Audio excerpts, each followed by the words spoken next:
Hello team, thank you for joining me today for this presentation.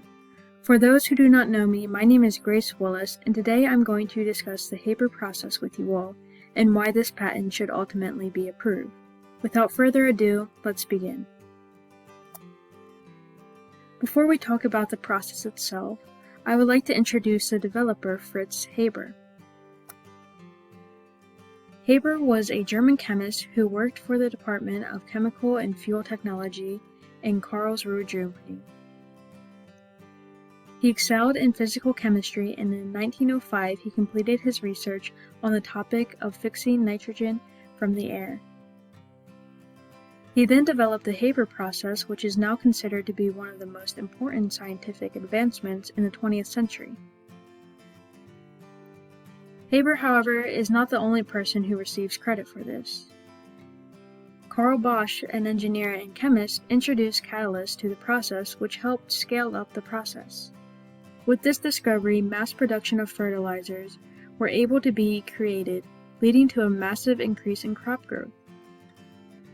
In 1918, Haber was awarded with the Nobel Prize in Chemistry for his discovery of how to synthesize ammonia from nitrogen in the air.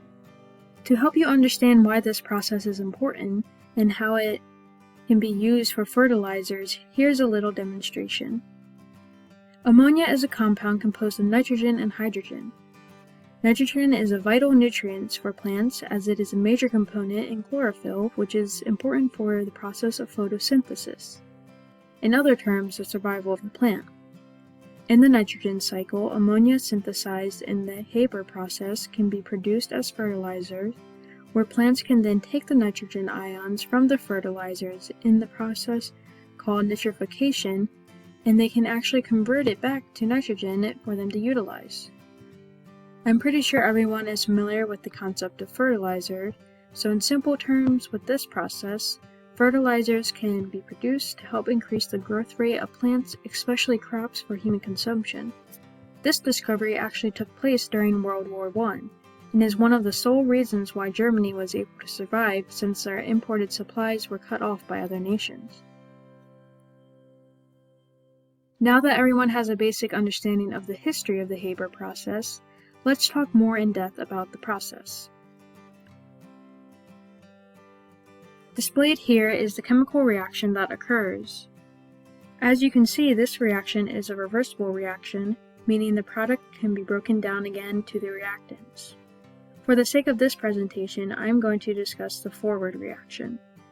The forward reaction is considered exothermic as it gives off heat as a byproduct due to the conversion of energy. This happens because of the first law of thermodynamics, which states energy cannot be created or destroyed but converted from one form to another. In the Haber process, nitrogen is gathered from the air and hydrogen is obtained through natural gases in the ratio of 1:3. These gases are passed through 4 beds of catalysts at ideal temperature and pressure to help maintain a constant equilibrium. As it goes through the catalyst, the gases are absorbed and diffused out in the form of ammonia. The ammonia is then cooled where it is turned into liquid and is produced into fertilizers. Now in that description, I mentioned catalysts, ideal temperature, and pressure.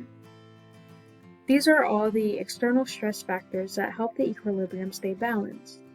This is a demonstration of Le Chatelier's principle, as when these stress factors are introduced to the reaction with the purpose to increase the reaction rate, the equilibrium will shift along with the stress to minimize its effects. Listed here is the ideal temperature and pressure and how it is used to maximize the productivity of this process. Being able to adjust these external factors to manipulate reaction rate is kinetic control, which makes this patent so important and useful. Now, while this method seems to be great, I do have to mention some setbacks involving environmental impact. After listening to what I previously discussed, you can understand this process requires a lot of energy. In 2010, the Haber process was actually reported to be responsible for about 1% of global annual CO2 emissions, which is more than any other chemical making reaction. This may turn you away from the idea if this patent should be approved or rejected, but I am happy to inform you that scientists are working on ways to make this process more sustainable.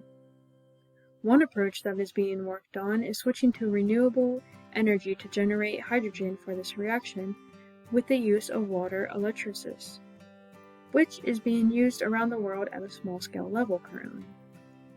Scientists are also testing how to produce ammonia through electrochemistry.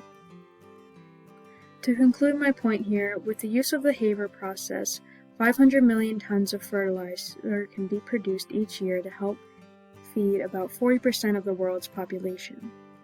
As a patent examiner, knowing the world population is going to continue to grow, this patent should ultimately be approved as it is essential for our lives. Thank you for joining me today for this presentation.